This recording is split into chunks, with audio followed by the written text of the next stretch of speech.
I'm just... Please. Okay, you guys, I have to get this done. Just give me a second. Hey, I take off and picked up another shift. Again? You told me to pick up more shifts. But this is the 4th time this week. Mom, I want to see you too. I can't see you right now. It's just not a good time. Like, it just doesn't work out, and I'm sorry.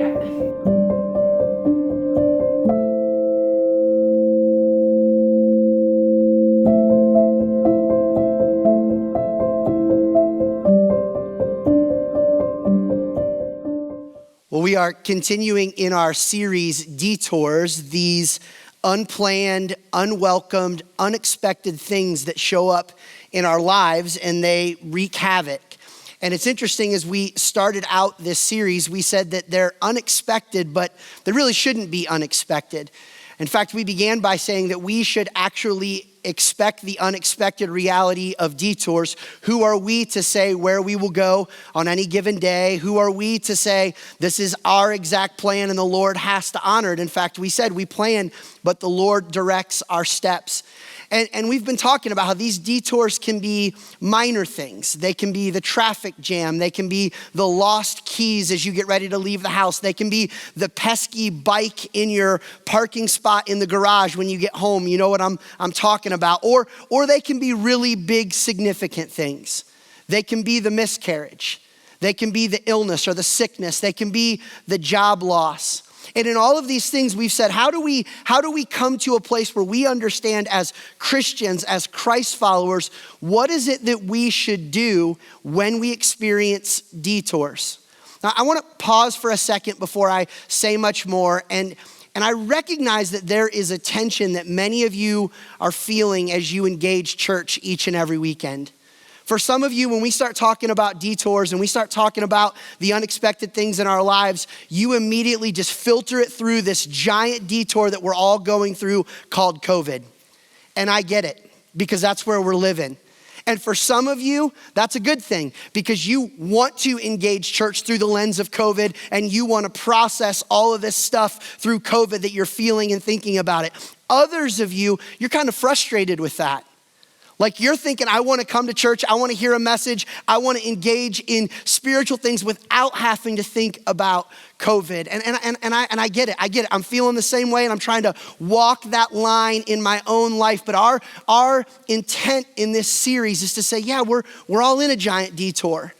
Let's figure out how to get through it and make the most of it and honor God in it. But beyond that, whether we were in COVID or not, we all have detours. We all process these unwelcome, unexpected, unplanned things. And what do we do with those as Christians?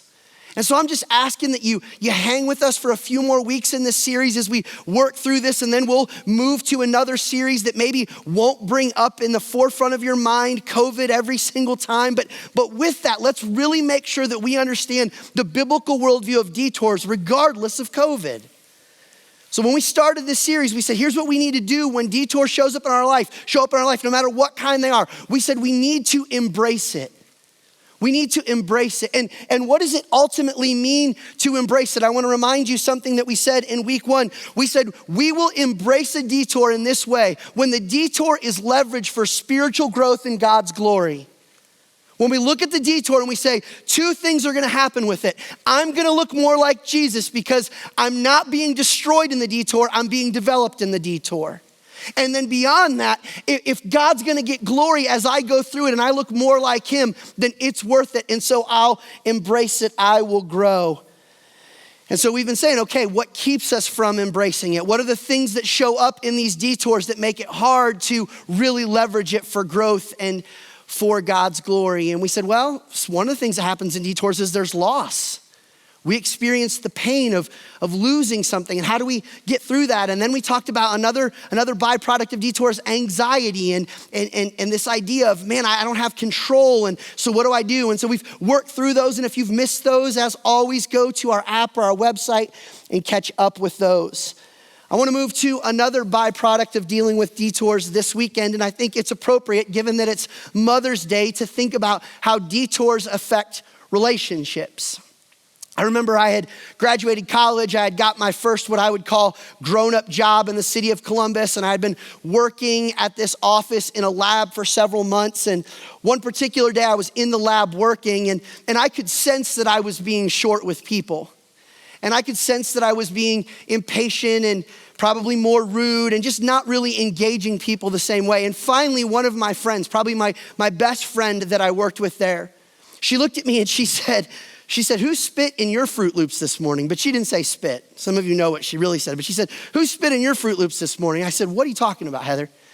And she said, you're just like being not a real nice person today. And she was right, and I could sense it. And I started to like track in my mind what had happened that day that had led me to be behaving the way that I was. And I remembered on the way to work that day, my check engine light had come on. Now, I've said to the church for years that if you ever see me looking underneath of a hood at the engine of a car, it is completely for show. I know nothing. Someone's probably telling me something about an engine, and maybe at best I'm putting windshield wiper fluid in it, but I know nothing about cars. So when my check engine light comes on in any vehicle I've ever owned, it sends a bunch of things into my soul. It sends the anxiety of time I'm gonna have to spend fixing it. It says the anxiety of money. And then maybe the most humbling thing, I might have to call my dad because I don't know what to do with those. And then here's what I was able to connect the dots from. My stress, my anxiety of the detour of the car and the check engine light led me to start treating people at work poorly that day. And I bet you could tell your own story where you had something big or small show up in your life that was a stress, that was an annoyance, that was a bother, and you recognize it affected the way you treated people in your life. It might have been as simplistic as your team losing the big game. It might be stress at work. It might not be feeling well. It might be a sickness or an injury. Or again, it might be job loss. And then you suddenly realize that stress complicates the way you're supposed to treat people that are in front of you. And that's just annoying and difficult because detours take something that are already challenging and make it more challenging. In fact, let me say it to you this way. When these stressors, when these detours show up, detours make relationships with people which are already difficult, even more difficult.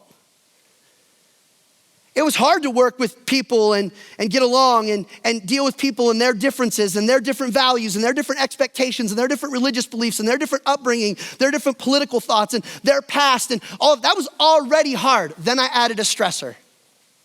Then it gets even harder. It's already hard to be a great spouse. It's already hard to be a great dad. It's already hard to be a great friend. It's hard to be a great neighbor. Relationships are difficult, and then detours show up and they're even more difficult. And you find yourself going, man, it was already super challenging to be the kind of son-in-law I wanted to be the kind of sibling and now this thing has showed up in my life that is complicated and made it even more difficult, and I'm not sure I know how to figure it out. So then before you know what you start being? You start being rude. You start being impatient. You start being passive. You start being aggressive. You start being passive aggressive. You just start treating people differently than you wish you were treating them. This isn't a Christian thing. This is just a human thing. Detours show up and they take difficult relationships and they make them even more difficult. Now, let's go to the other side though of what happens with relationships when detours show up. Because sometimes when detours show up, you realize, I have the right person in my boat with me. I have the right relationship to fix this detour that I'm dealing with. Sometimes detours show up and you go, I'm gonna be okay because they're with me in this detour. In fact, I'll say it to you this way and then I'll explain it some more. Detours also reveal the value of the right person. So let's pretend that when my car had the check engine light, that I had a roommate at the time, which I did. Let's pretend he was a mechanic. Would I have freaked out the same way? Probably not. Let's pretend you were having neck or back pain that was a detour that showed up out of nowhere, but you're married to a chiropractor. Let's pretend that you were dropped on an island in the middle of nowhere surrounded by hippos. Wait a minute, that was a dual survivor episode. But if that would happen to you and you were with the people from Dual Survivor, you would feel good because even in that detour, it would reveal that you had the right people with you. See, detours take relationships which are hard and they complicate them, but they also tell you in the middle of this detour, who's the person you want with you? Who's the right kind of person you want with you? Who's the kind of person you should be in that detour? And here's the thing that's crazy about all of this if you're a Christian. Because in the middle of your detour, when people are in front of you, you're still supposed to love your neighbor as yourself. I know the light is on in your car. I know you lost your job. I know you're sick. I know it's a miscarriage. I know that it's all unknown. I know it's a detour, big or small, but you're still supposed to love people in uncertainty, in difficulty, in what is unfamiliar, whether you're with the right person or you're with the wrong person, whether you're with an easy person or a difficult person, you're still supposed to treat relationships the same way. Because as a Christian, in the good and bad of the people that are with you in any detour, there's always a question that we as Christ followers come back and think about. And here's the question we always come to: what does love require of me? What does love require of me in this detour with this person, whether they're the right person or the wrong person? Whether the relationship's been easy or the relationship is difficult. I mean, I found myself in this quarantine over and over having to ask myself, what does love require of me right now with my kids? What does love require of me as a pastor to this church? What does love require of me to my parents who are in a different state? What does love require of me to my friends? What does love require to me to my wife, Kelly? What does love require of me to be a citizen of this community? What does love require of me? Because at the end of the day, detour, no detour, when people are in front of me, they will know me by my love. They will know Jesus by his love. So I always have to ask, what does love require of me? Because here's the thing, friends, you're gonna have detours, COVID or no COVID. You're gonna have detours. And we've been hearing this phrase a lot in the state of Ohio, that we're in this together. Let me ask you a question. When you're in a thing with someone, do they want to be in it together with you? Are you the right kind of person? Does the detour actually reveal that they're glad that you're with them? That your family is thankful that you're there? That your friends are grateful that you're around? Because you come back to, what does love require of me? So what does it mean to be the kind of person that in a detour other people would want around? What does it mean to be the kind of person you want to be in a detour, even though the stress is all over the place and that which is difficult is even more difficult? How do we get to that? Well, I think there's good news for us. I think there's good news that the Bible comes and says, this is the kind of person that gets through detours well. This is the kind of person who other people would want with them in a detour. This is the kind of person you wish you could be. If you have a Bible or whatever way you access the Bible, I want you to land in the book of Colossians with me in the New Testament. The book of Colossians with me in the New Testament.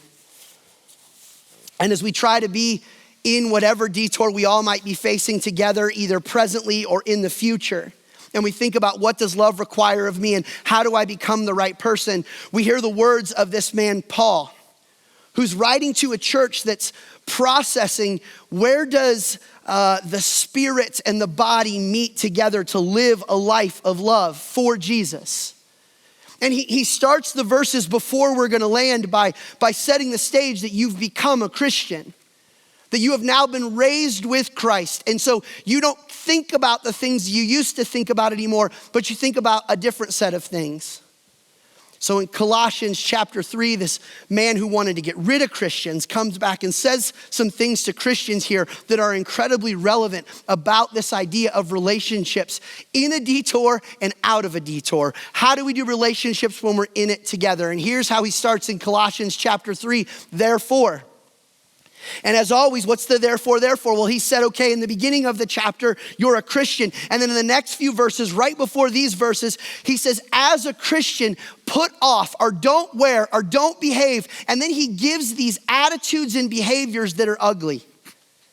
In fact, I would encourage you this week to go read those. And what you'll find out is the very attitudes he says don't have are the very attitudes of the people that if they were in a detour with you, you would not want them to behave that way. And you would hope you didn't behave that way, because it would take an already complicated situation and make it even more complicated. So he says, don't be like that. But instead, he's going to transition and he says this, therefore, and then he reminds Christians, this is awesome, who they are, as God's chosen people, holy and dearly loved. He says, this is who you are. You're different. You are set apart. You are unique. You are redeemed. You are not like the rest of the world. So when you step into detour or no detour, but any situation and people are in front of you, how should you act? You should act as chosen people, holy people, dearly loved people by God. Your identity is different in the middle of that chaos. And so then he tells them what to do. He says, clothe yourselves. He says, get dressed. It's interesting that this word clothe, which is part of the command of what he's going to tell us what to clothe ourselves here in a minute. This word clothe is not like a passive word where if your teenager came downstairs and you said to them, hey, next time you go out, don't wear that. That's not what he means here. He means go upstairs and change. Go put on a different outfit. You should not dress like this based on who you are. So what he's saying is get your right kind of outfit on. Clothe yourself in the middle of a detour or no detour, because what love requires of you is this, ready? Clothe yourselves with compassion, kindness, humility, gentleness, and patience. Pause. I know there are some of you that are listening to this message who are not followers of Jesus. You're not Christians. Maybe you're new to grace. Maybe you're thinking about it. And I would just ask you a question. Would you like more of these kind of people in your life? People who are compassionate, kind, humble, gentle, patient. I don't know a single person who's ever said, oh my gosh, I am so over patient people in my life. I am so over gentle people. Compassionate people are annoying. Christian or non-Christian, we look at this and go, gosh, I wish I was more of that. I wish I was more like that. I wish my wife was more like that. I wish my husband was more like that. I wish my kids were more like that. I wish my friends were more like that. And he says to Christians, well, this is what you're supposed to be. You're supposed to clothe yourself. Compassion, kindness, humility, gentleness, patience. We should clothe ourselves in that, whether it is 85 degrees and sunny on spring break and a beautiful day with the people we love, enjoying the best of our life. But we certainly better try to live like this in the middle of a detour, because it's already hard. And then he says, okay, let me flesh this out in terms of how this is gonna look. So what you have to do is you have to bear with each other. There's a lot of bearing with each other in quarantine. Good night, there's a lot of bearing with each other in quarantine. And bear with each other here doesn't mean like if a person dropped from the sky, just kind of catch them and then set them down. The word he uses here for bear with each other is like to create a firm foundation that is lasting and longing and loyal and sticks with people. So he says when you clothe yourself with those virtues, what you do with people is you bear with them, you stick with them, you're connected with them, you don't cut and run. You bear with them. And not only do you bear with them, oh man, you got to forgive one another if any of you has a grievance against someone. Again, in quarantine, plenty of grievances. In normal days, plenty of grievances. At work, plenty of grievances. On your team, plenty of grievances. In your family, plenty of grievances. And what do? Well, you bear with each other, you stay loyal, and then you forgive. You let it go, you release it. Okay, well, how much forgiveness? Well, I'm glad you asked, because here's what he says next. You should forgive as the Lord forgave you. Why is he saying this? Why is he driving this point home so much in what we should clothe ourselves in this reality of forgiveness? Because forgiveness is the currency of grace. It's the currency of people who have been changed and transformed by Jesus. And he says, I get it. People will wrong you. They'll create detours in your life. They'll mess with your life. Life will be hard. Life will be difficult. But when that happens, bear with one another and then forgive one another. And when you don't think you can forgive anymore, forgive as much as God has forgiven you, which means you'll keep forgiving because you'll never out-forgive someone the way God has forgiven you. There is an endless supply of forgiveness from Jesus to you, and he says that should be the same for the people in your life. What does love require? Bear, forgive, compassion, patience. Ultimately, when we put all those words together, and here's what he would say to put the belt on the outfit, so to speak, and of all these virtues, we'll just put on love. Because love is what binds them all together in perfect unity. Paul's like, oh yeah, as we interact, and I told you those things in the few verses before not to be, and then I'm telling you to be compassionate and kind and gentle and patient and all that. What I'm really saying is love.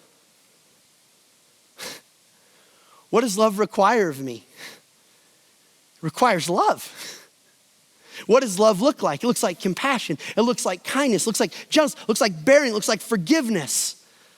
Those are the kind of people you are okay being in a detour with. That's the kind of person you wish you could be when you felt the stress of detour. That's even the kind of person on Mother's Day we wish we could all be for our moms just today.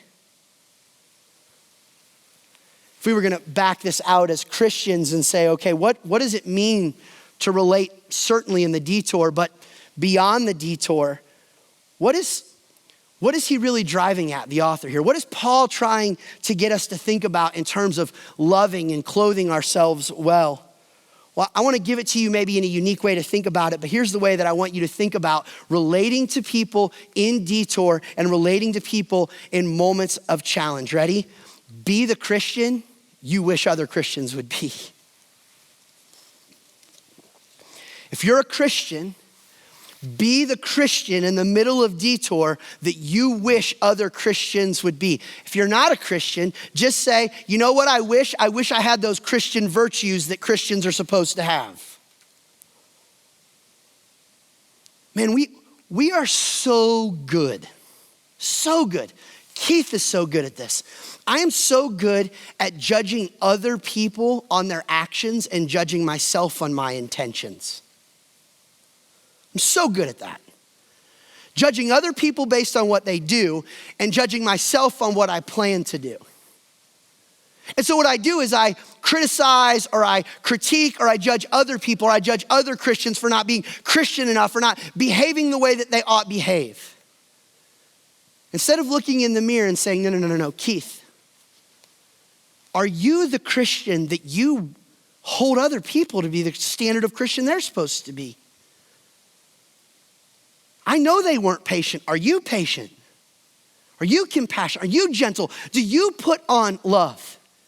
I know it's stressful. I know it's a detour, but are you the Christian that you wish other Christians were? Do you live out the virtues that Paul is calling us to live out in this moment? Because being the Christian you wish other Christians would be is true for what we should aspire to all the time. But it certainly is true in the middle of difficult detours.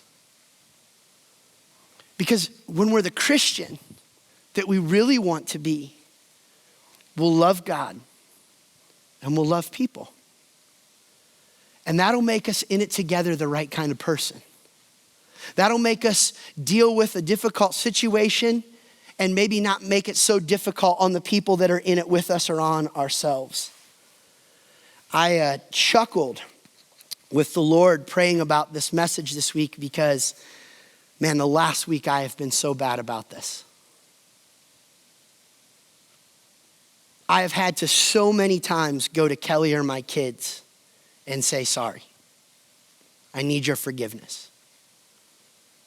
So many times I haven't been gentle. I haven't been patient. Haven't been kind. Haven't been compassionate. Haven't loved. Because I've let all of the chaos keep me from being the Christian I wish I was. And I wonder if that's you. I wonder if you find yourself saying, man, I need to be more of that. Well, as we think about that, I want to just pull out two basic truths that we need to be reminded of that, again, detour or no detour, how do we become the Christian that we wish other Christians were, which is ultimately the Christian we wish we were? How do we do that? Well, Paul gives us a couple insights to consider in the text, and I just want to talk about being that Christian. Number one, if you're going to be the Christian that you wish other Christians were, which is the Christian you wish you were, you've got to respond from what you've received. You've got to respond to the detour, respond to the chaos, respond to the day-to-day, respond to the normal or the abnormal based on what you have received. Let's unpack this because this is critical. Your identity needs to drive your behavior, but you got to back up and remember your identity and how you got there. What did he say in the passage? He said that you're chosen, that you're holy, that you're dearly loved.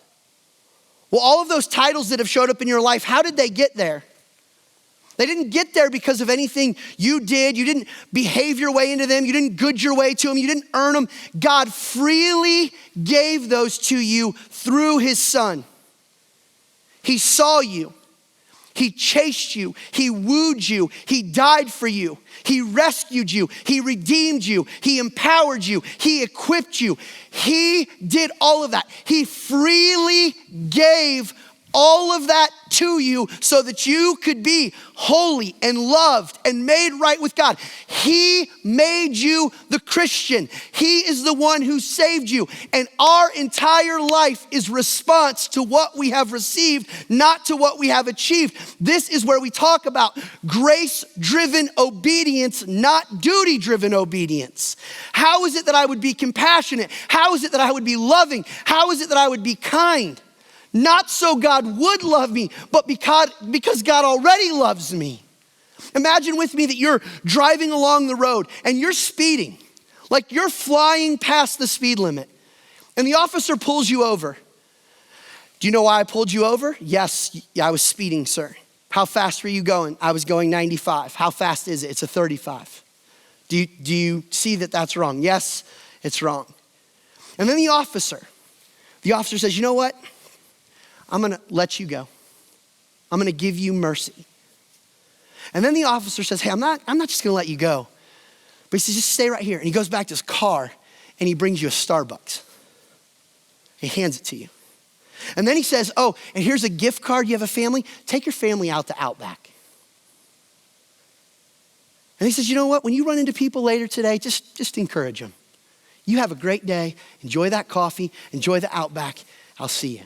2 months goes by. 2 months goes by. You're at a donut shop.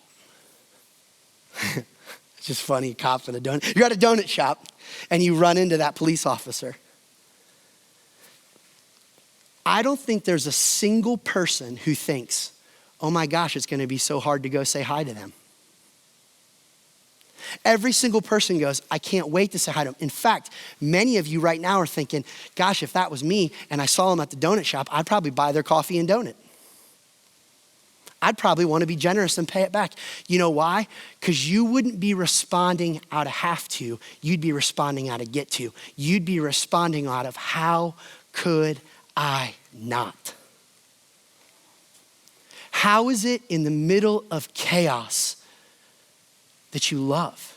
How is it in the middle of chaos that you say, I'm gonna be the Christian I wish other Christians would be, which is really the Christian I wanna be? How do I do that? I start with responding by who I am, and who I am is based on what I received. And so you back up and you begin to think to yourself, you know what? I can be gentle because God has been gentle with me in my failures. I can be patient because God is so patient with me in my rebellion.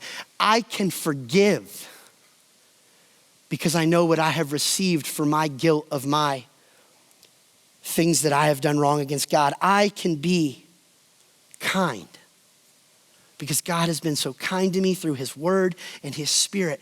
I can be the Christian I want to be if I will respond from what I have received, if I will look at Jesus and be reminded of how good he has been to me.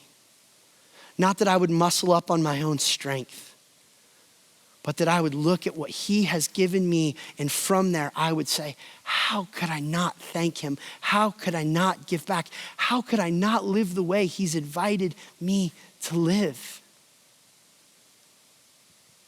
And you have no chance of doing that with any level of consistency and longevity if you are not first born of the Spirit of God.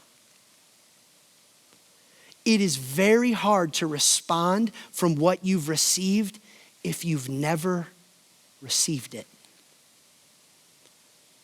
And for those of us who are Christians, stop trying to offer compassion and kindness and gentleness just because you say, I'm gonna figure it out. But you step back and you say, no, I'm gonna do it out of the overflow of the gentleness and kindness and patience that I have first received from God. But then he says, okay, even if you're gonna respond, how do you respond? How do you move forward to be the Christian that you wish you were? Well, secondly, you have to target the target. You have to target the target. You do have to aim your life and your values and your desires in a certain direction. We have to have a goal that is something that we are shooting for. And to be a Christian is not arbitrary. I think one of the confusing things in the world is that when people say the word Christian, it doesn't mean anything anymore because people have defined Christian in a bunch of different ways that actually don't come from the real target, the person of Christ himself, from the example and teachings of the scripture. So here Paul says, remind yourself of who you are and then clothe yourself in what? Not arbitrary things. He doesn't even say clothe yourself in church attendance or Bible memorization, which are important, meaningful things. But he says, when you think about loving people in the middle of the detour, make sure that you target the target, that you make sure that you go after the right things, that to behave and love as a Christian has parameters. It has specific things you should go after. Many of you have heard this story over the years, but it's just such a compelling story that gets after this. In the 2004 Olympics, there was a man named Matt Emmons who was competing in a shooting event. And it was an event where he had to lay down and shoot at a target. And going into the final shot that he had to take, he was in first place and he only needed a mediocre score to win. And he would win the gold medal and he would accomplish something he had been wanting to accomplish his whole life. He took his shot, aimed at the target, hit it right in the center of the target, bullseye. And as many of you know, the problem was it was the wrong target. He was awarded no points, went from first place to 8th place, and the dream crumbled. I think sometimes as Christians, and when we think about what it means to be the Christian we wish other people were, the problem is we have the wrong target. We're aimed at the wrong stuff. We're holding people and ourselves accountable to things that God's not even asking us to be, while we're missing the very things he is asking us to be. He is asking us to be compassionate. He is asking us to be patient. He is asking us to be kind. And so often we're chasing other things that we've defined what it means to be the Christian we think we're supposed to be. And Paul would look at you and go, no, target the target. Clothe yourself with what I said, which is love. And if you're not doing that, then you're shooting at the wrong thing. In other words, Paul would actually say, ask yourself, are you Christ-like? How do I become the Christian that I wish other Christians would be? Well, dare I say it means the thing that it's always meant, imitating Jesus. What does it mean to imitate Jesus? It means that I would be patient, I would be kind, I would be merciful, because that type of attitude affects my marriage. It affects my parenting. I don't look for the out of divorce. I don't just fly off the handle. Why? Because the target is patience and gentleness and bearing with each other and forgiving one another. Oh, and it affects the kind of employee I am at the office. Why?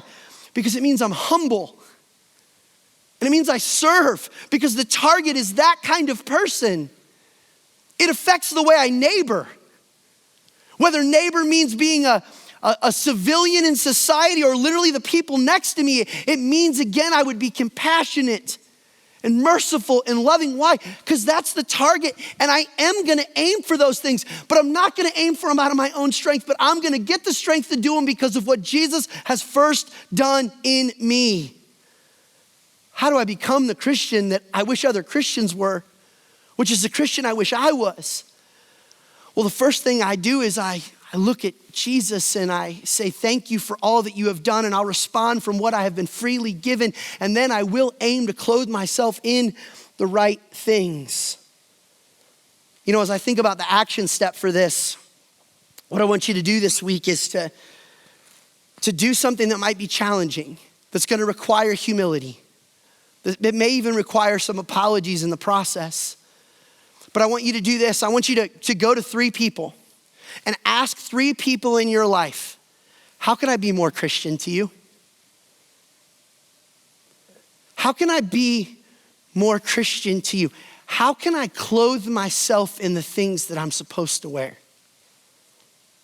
How can I love you better? And when they answer, shut up.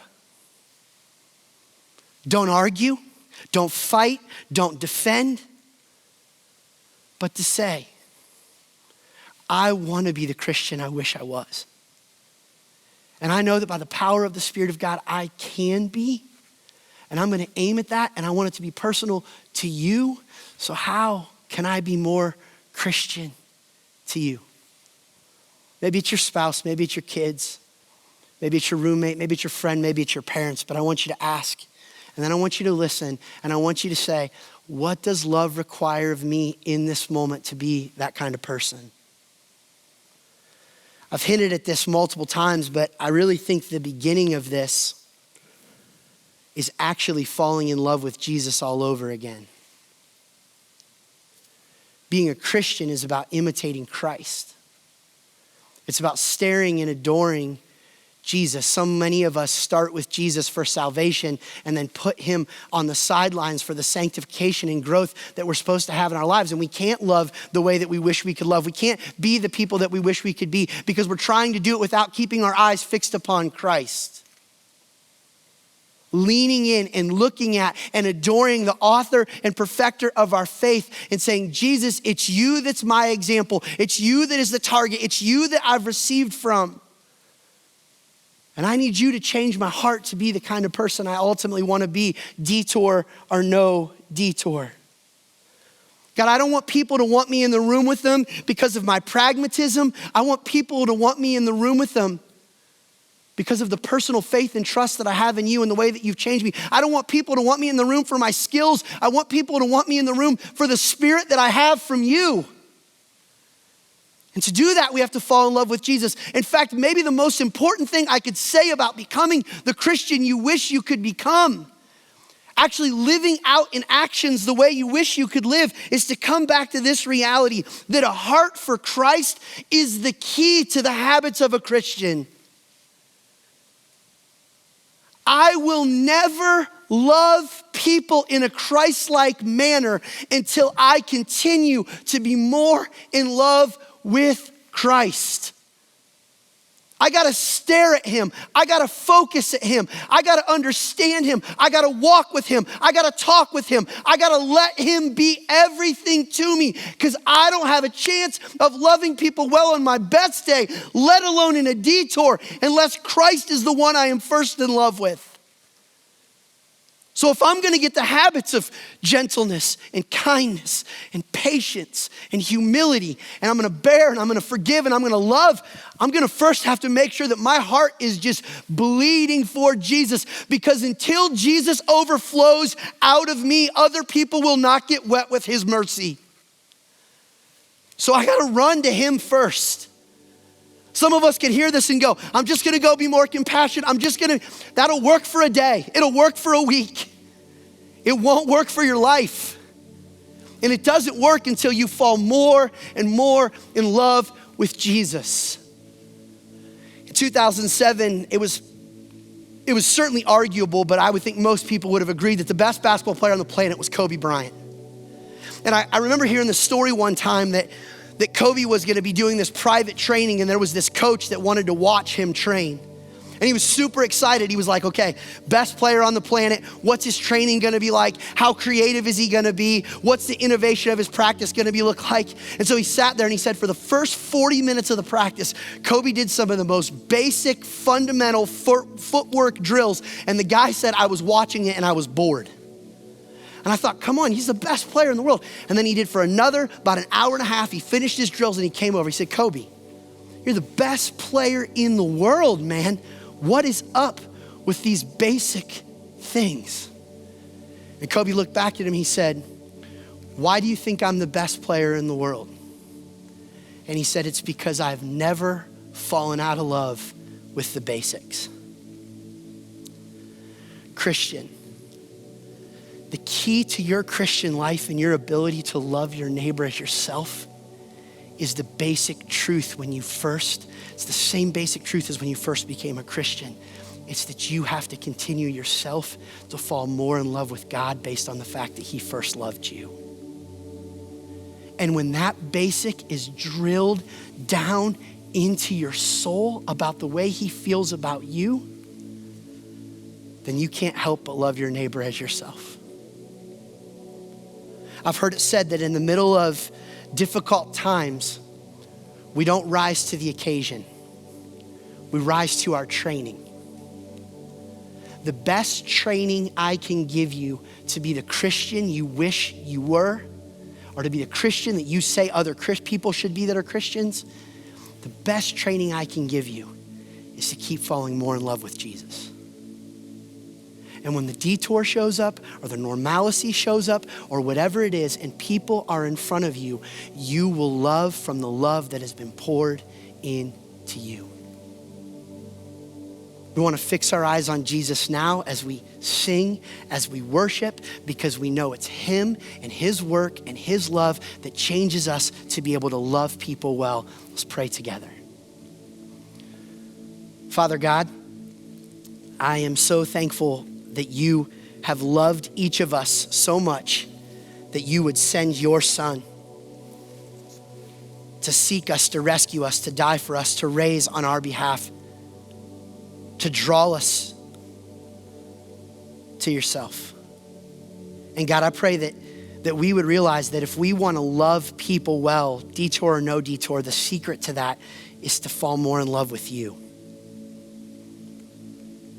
Help us this Mother's Day as we think about loving the people in front of us. People we genuinely want to serve and love. Help us to know that the best way to do that is to fall more in love with you. So continue to show us who you are. May we worship you now as the good, glorious Savior and Lord that you are. We pray all this in the name of Jesus. Amen.